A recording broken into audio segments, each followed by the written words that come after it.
Eh bien, tout d'abord, je pense que le bloc des BRICS a beaucoup de chance d'avoir le Brésil comme président en ces moments décisifs pour l'économie mondiale.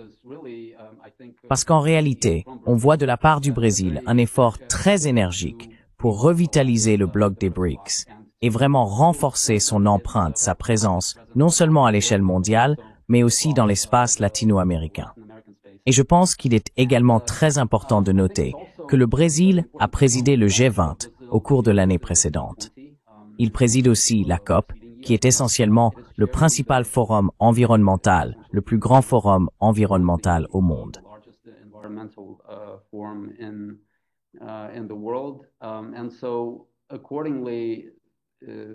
Ainsi, le Brésil se trouve donc dans une position unique pour établir des passerelles et développer la connectivité entre le bloc des BRICS et ses forums mondiaux, le G20 et la COP. Je pense que les thèmes clés pour le Brésil seront la durabilité. Et la durabilité a été le thème central de l'administration de Lula au cours des dernières années. Je pense que le multilatéralisme, en tant que thème principal de la politique économique extérieure du Brésil, se manifeste clairement au cours de cette année.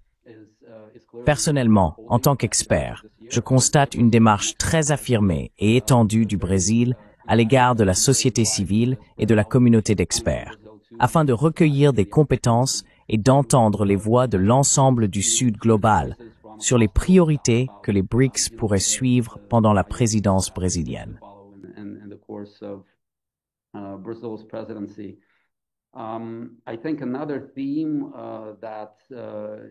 Je pense qu'un autre thème qui va être développé au cours de cette année est la coopération dans le secteur financier et la facilitation des paiements en monnaie nationale. Le fait que Dilma Rousseff, une Brésilienne, soit à la tête de la nouvelle banque de développement des BRICS rend également cette voie particulièrement importante pour les BRICS cette année. Et puis bien sûr, il y a le format BRICS+.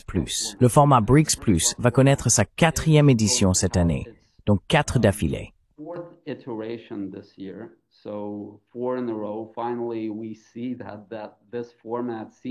Enfin, nous constatons que ce format semble prendre une place un peu plus permanente dans la vie des BRICS. Pour rappel, le format BRICS+ a été lancé par la Chine en 2017. Il a été poursuivi par l'Afrique du Sud en 2018, mais ensuite abandonné par l'administration Bolsonaro en 2019. Il n'y a donc pas eu de BRICS+ pendant les 3 années suivantes, en somme. Ce n'est qu'avec le retour de la présidence chinoise en 2022 que le format BRICS+ a été relancé avec un nouvel élan et dans un format élargi.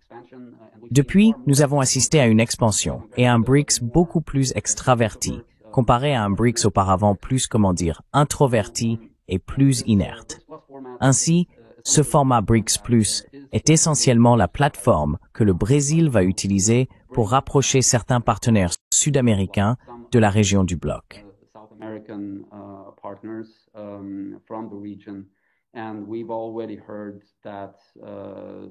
Et nous avons déjà entendu que les dirigeants de certains pays d'Amérique du Sud sont invités au sommet BRICS+ au milieu de cette année au Brésil.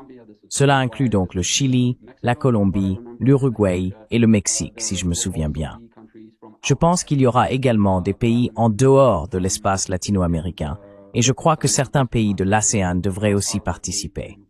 En somme, ce format BRICS+ est l'un des principaux moyens, l'un des instruments clés par lesquels le Brésil engage davantage de pays, en particulier les partenaires sud-américains et latino-américains, au sein du cadre BRICS+, au sein du bloc BRICS.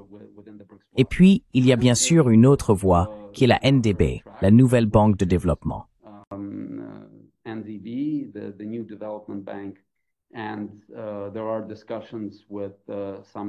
Et il y a des discussions avec certains pays partenaires d'Amérique latine concernant leur adhésion à la banque. C'est une autre voie essentiellement utilisée par le Brésil pour rapprocher certains pays d'Amérique du Sud des BRICS. Il est très important pour les BRICS de ne pas simplement attendre que le reste du monde commence enfin à comprendre ce que sont les BRICS. Je pense qu'il devrait y avoir un effort proactif de la part des BRICS pour vraiment déployer leur soft power qui est bien sûr immense à l'échelle mondiale, et pour véritablement s'ouvrir à l'ensemble de l'économie mondiale. Une ouverture qui montrerait réellement, tant aux économies en développement qu'aux économies développées, certains des avantages substantiels que les BRICS en tant que bloc pourraient apporter.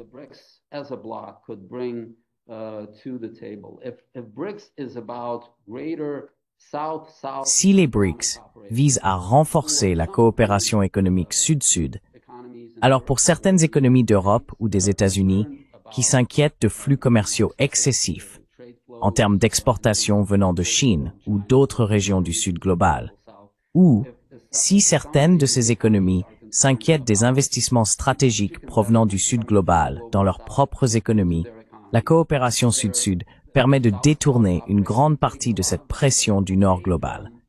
Je pense donc qu'il existe, à mon avis, des domaines potentiels de compréhension ou d'intérêt mutuel qui pourraient être explorés au minimum.